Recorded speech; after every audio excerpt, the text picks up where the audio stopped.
Welcome to VeloU Unlocked. In this episode, we are joined by Jimmy Keenan. Jimmy has been an athlete with VeloU from day one, joining us as a sophomore in high school in the summer of 2020. Jimmy has just wrapped up his freshman season at St. John's University, where he hit .343 with 11 doubles, 6 homers, and 30 RBIs. Jimbo, thanks for sitting down today. Thank you for having me. You know, this will be somewhat more casual, and I want you to just be relaxed. And really, the ultimate goal at the end of the day today is to shed light on sort of your experience, your road, and hopefully people can either relate to a piece of that, or if they come upon that same circumstance, they can, think back to maybe this that they listened to and use that to their advantage and understand that they're probably not alone in what they're going through. So let's start off with high school. Finish off your high school career for me. How'd that end? So we won the city championship, which was awesome. Unfortunately, I wasn't able to see it through, obviously with the torn hamstring, but got it done. I was fortunate enough to win the Player of the Year, which was awesome. But yeah, towards the end of my high school career was when the recruiting process kind of heated up for me. As you know, obviously being here during COVID, it was obviously really slow. It was kind of frustrating in the beginning because there wasn't really any big tournaments to go to. It wasn't really many schools coming to watch our games, obviously, when you don't have a high school season. But yeah, so I think I was kind of manufactured on myself. I think it was kind of reaching out to coaches, just doing what I can, sending emails, trying to get my name out there, kind of like just what everybody else was doing. Yeah, I think COVID definitely sparked the birth of social media being involved in recruiting, right? Because it gave kids, they're already on this platform, right? Young athletes are already on all these platforms. Yeah. So it's very easy now as coaches get on these same platforms for them to start to really see these guys, and kids display themselves in a very specific way. And, it all of a sudden became business-esque how they would portray themselves on these platforms during that COVID time. So, all right. So we're going through the recruiting process there, which is obviously much more challenging than typical years should be for guys, right? And you ultimately end up signing with St. John's. Talk about how during that COVID time period, what started happening with your mental makeup there and like the decisions you had to make in life? So it was definitely challenging just seeing, the way the world was going. It was kind of weird to just be focused on baseball all the time. But I think that was kind of what saved me. That was like the one thing that was a constant for me during COVID. Like everything else, obviously a lot of uncertainty. But then obviously finding this place and having a St. John's alum reach out to me and say, hey, like this might be a place for you. And then being here, being around a bunch of other dudes for I think 1 or 2 years was just, I was like, hey, like that's what's out there. A bunch of pro guys, a bunch of other college guys being in the position that I wanted to be in the future. It was kind of like a wake up call, like, hey, like they're doing all this and nobody's playing right now. And I might not be doing as much as I can to put myself in the position I want to be. Yeah, it's interesting. So you felt the culture and the surroundings is what ended up sparking you and driving you to understand what it might take to get to that. I think that's the biggest thing that I ever realized was like, it wasn't really a coach telling me like a certain drill or a certain like concept or whatnot. It was just being around guys that kind of surrounding myself with people who are already in the positions I want to be and taking note of their habits. I think that was the biggest thing for me. It was like what makes them be able to perform on the level that they're playing at. I wanted to be in that position one day. So it was kind of just seeing the way they went about their business was honestly the biggest thing, because I was like, they might perform, but what are they doing off the field to get them in that situation? And what do you think was your greatest learning moment there in terms of off the field habits? I think it's just was realizing that like everything that I do on the field is like everything I do off the field, is really what's going to make me the person, the player I am on the field. It wasn't really like, you can go out there and play your heart out, but it really doesn't matter if you're not taking care of your off the field business. And I kind of realized that like, hey, if I just put all my eggs into the basket of becoming a professional baseball player and adopting those habits, then everything else will fall into place. Yeah, it's really interesting, right? So you just created an identity right there, right? You said the identity is a baseball player. Put all my eggs in being a professional baseball player, right? So now you're saying, hey, I got to match the habits of what you perceive a Major League Baseball player does, right? Yeah. And what's so interesting is now that can start to blend between your outside sort of your ego or your outside direction of what you want everybody to think of you, and then your internal identity as well in terms of like what you want to ascribe to, right? How did you see that changing you, not just in the game of baseball? I mean, I think I kind of took that same mentality towards everything. Like, I think obviously being a better family member, better brother, better son, that was kind of like a whole thing, because I realized that like, hey, like if I can take this from baseball and use that into school, into my relationships, I think, I mean, that made all my relationships better. It made my academics, my grades would go up. And I just realized that like, I mean, I was honestly just happy all the time, because that kind of formula of like, okay, if I want to be the best baseball player I can be, okay, then I can use that same formula for being the best son, the best brother, the best teammate, anything like that. And obviously I was fortunate enough to be around people that kind of show me that way and kind of show me that, hey, like, yeah, all the on the field stuff matters, but if you're not taking care of your business off the field, then that shit doesn't play. Yeah, it's interesting, right? Chasing excellence in one arena in life forces you to realize that, hey, I want excellence in everything I do. Yeah. Two key points, that being one of them, and the other, just who you're surrounding yourself with, I think is just really so impactful and yet so simple, right? Like it's so simple to realize the people I'm hanging around with are either bettering my life or they're hindering me and pulling me in a direction that's against the identity that I really want to be.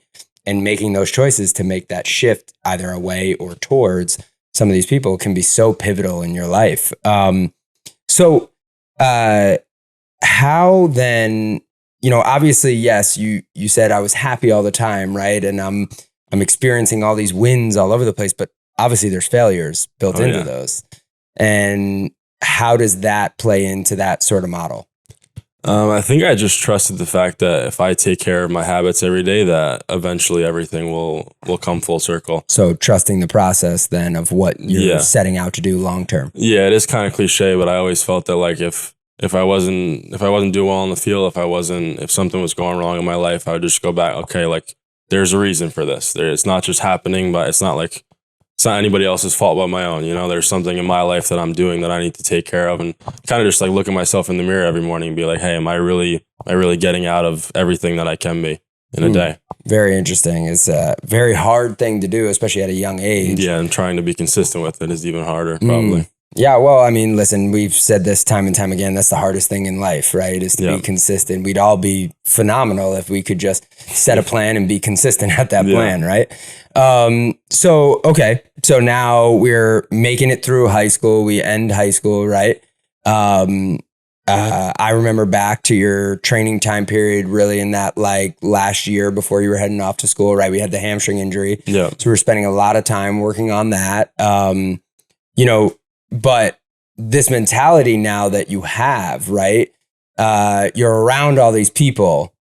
They're incredibly successful, incredibly hardworking, right? The urge, I got to imagine, though, is still to try and rise to the alpha in that room at all times. Yeah, I think it was once I conquered a new circle, it was all right, who's next? And I felt like if I kept putting myself in those higher circles, that I have an aim, and then once I get that, like there's got to be another person better than that. Very cool. And so now, right, you're climbing these circles, you're doing this, and then we get to school. And how does that play out? Because now, obviously, there's a massively different dynamic, right? Now, all of a sudden, in this arena, right, you're free to compete, right? There's nobody, like, we're not playing anybody, right? So you're free to just be the best, and doesn't matter, like, you're not hurting people's feelings. You're not like beating another guy out on something other than maybe you're out working him, you're out hustling him, you're out preparing him, whatever it might be. But ultimately, when you're in this arena, it's really you versus you. Whereas we want to keep that same mentality when we get to a baseball field. But at the end of the day, we know there's probably 3 guys vying for that position. So it is you versus you, but it's you versus them. Yeah. how does that dynamic change when you get into fall baseball? I think it was definitely a little bit interesting. I mean, obviously, like when you're in fall baseball, for people who don't know, you're competing for a spot, especially as a freshman. Like you're expected to try and beat out the seniors and upperclassmen on the team, but you're also expected to be a good teammate and try and be friends with them, make connections.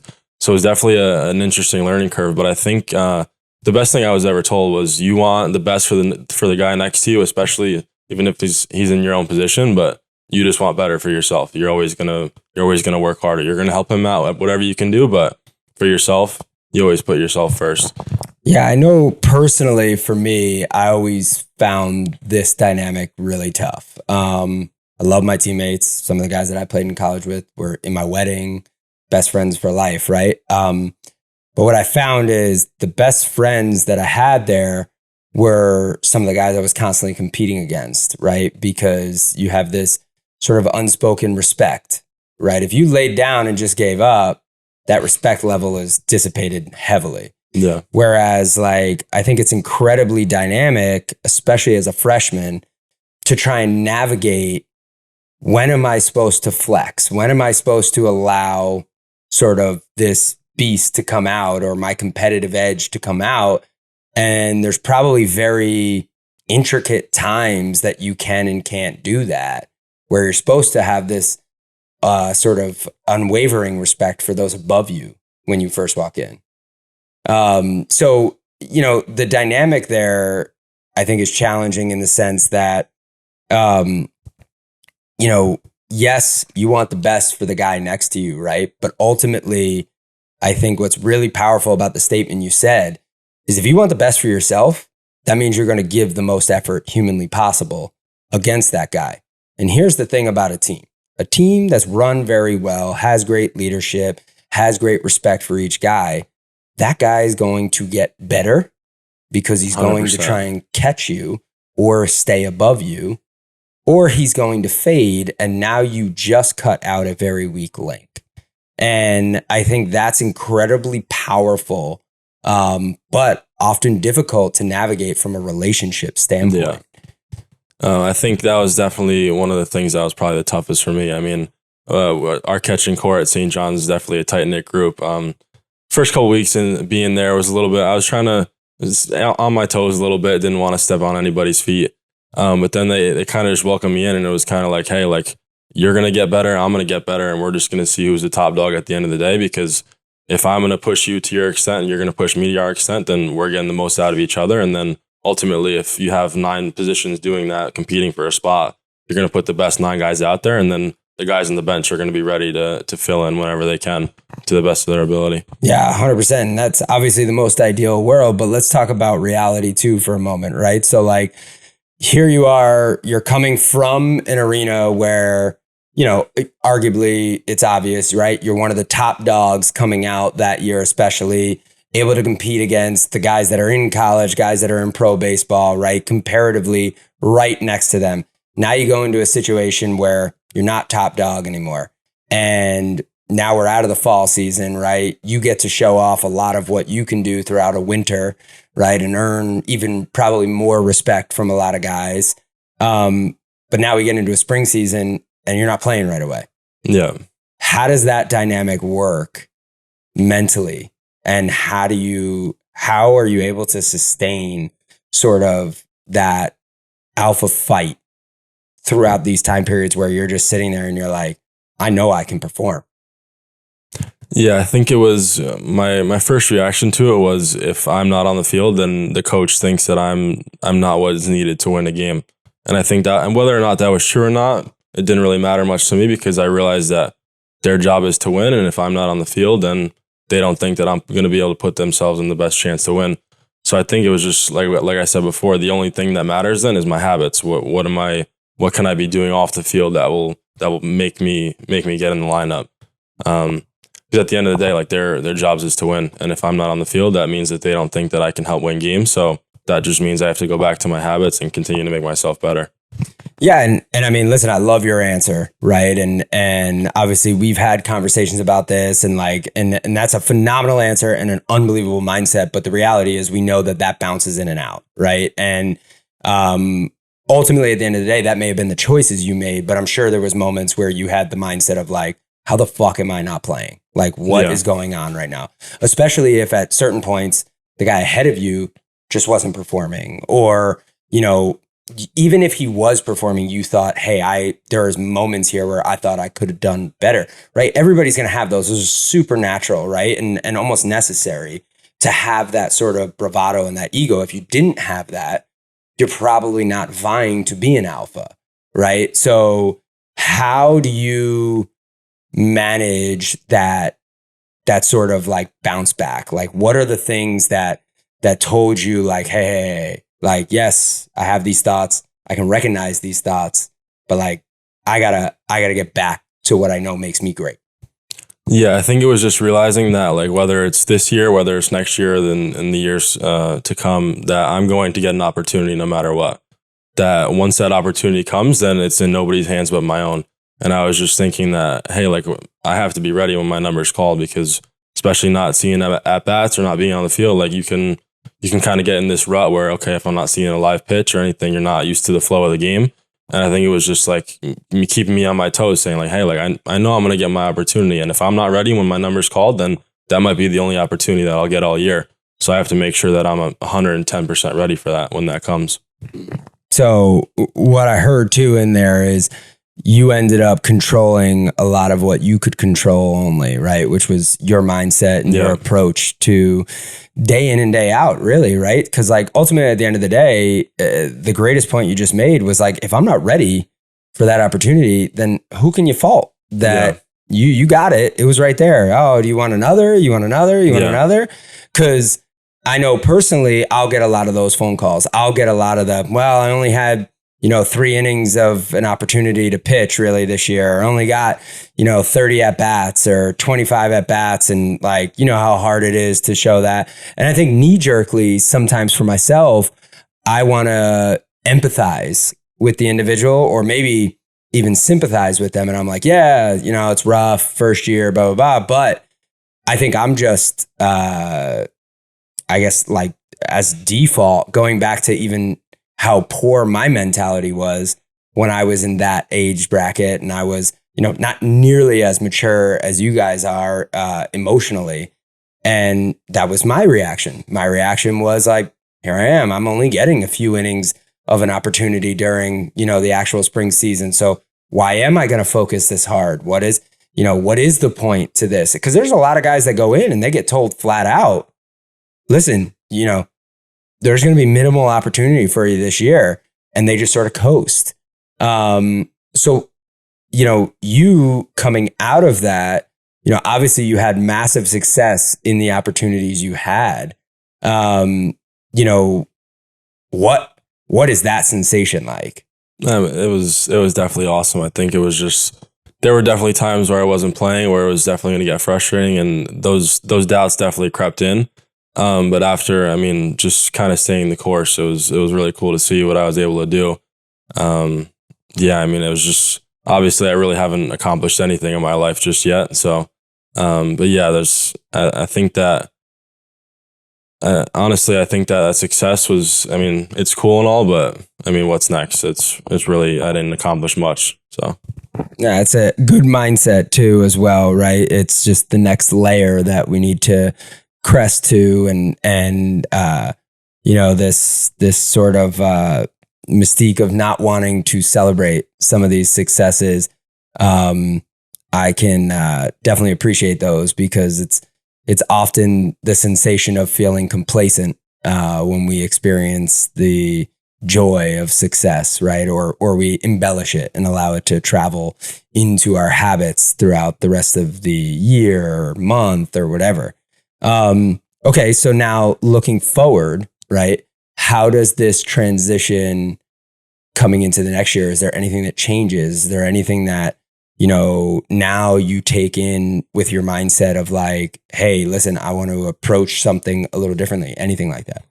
I think it's just going to be like continuing to find out who is going to be the next person to conquer the next step. I think it's really cool playing a lot of teams from across the country, just seeing what else is out there, because obviously in high school, if you're not given the opportunity to travel across the country and play all these different talents and whatnot, you're not really able to see what's out there. But I mean, the schedules that we have in the next coming years is going to be really cool to see. Like, hey, like you got to go play an SEC school as a mid-major Northeast school, and you're going to see like, hey, there are kids out there with more talent than you, and it's always refreshing to see like, hey, like you're not the best one out there, not even close to being the best one out there. So I think it's just continuing to figure that out and find the next person to conquer.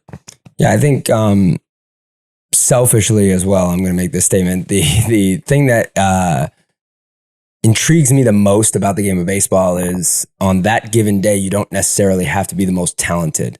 And I would wholeheartedly say the reason I call it selfish is because like that happened to me every time I stepped on the field, but you can outwill the other guy, right? You can out technique the other guy. You can out think the other guy and be more prepared for certain situations than the other guy. And I think that's the amazing chess game that is baseball. And so what I think is really tough, and we can sort of divert a little bit into this. It seems as though you're relishing in the challenges, right? And you're almost leaning into them and can't wait for them. That's a very tough quality for a lot of young individuals to sort of ascribe to or feel. How do you think that came about for you? Honestly, I just think I've always been like one to challenge myself. I mean, it's kind of weird. My mom told me that when I was like about 2 or 3 years old, I was sitting in the living room trying to tie my shoes for like 6 or 7 hours straight. And it was just always like, if I'm not challenging myself, then what the hell am I doing? Like nothing worthwhile is ever going to come easy. And I think once I realized that, it was like, hey, like if I'm not being challenged one way or another, then obviously what I'm trying to accomplish isn't worth my time, or it's not a lofty enough goal. Very, very insightful. What advice would you give, let's say, a junior or senior in high school right now? I would just say be where your feet are, honestly. I think it's really, it can be a good and a bad thing to look towards the future. I think if you try and, I mean, you look at all the guys that are committing to all these big schools and whatnot, and it gets exciting, but it also gets a little bit daunting if you're on the other side of things. And it's like, it doesn't matter what kind of school you go to. It really doesn't matter if you're committed to a Power 5 or not. What matters is your habits. Are your habits, like we talk about, are your habits encompassing the identity that you want to be? If you're not taking care of that, then the future doesn't mean anything. So well said. Well, listen, thank you so much. Obviously, we don't need to wish you luck. We don't believe in that, but just continue on this road and dominate the fuck out of everyone. Yeah. Thanks for having me, Doc. Yeah.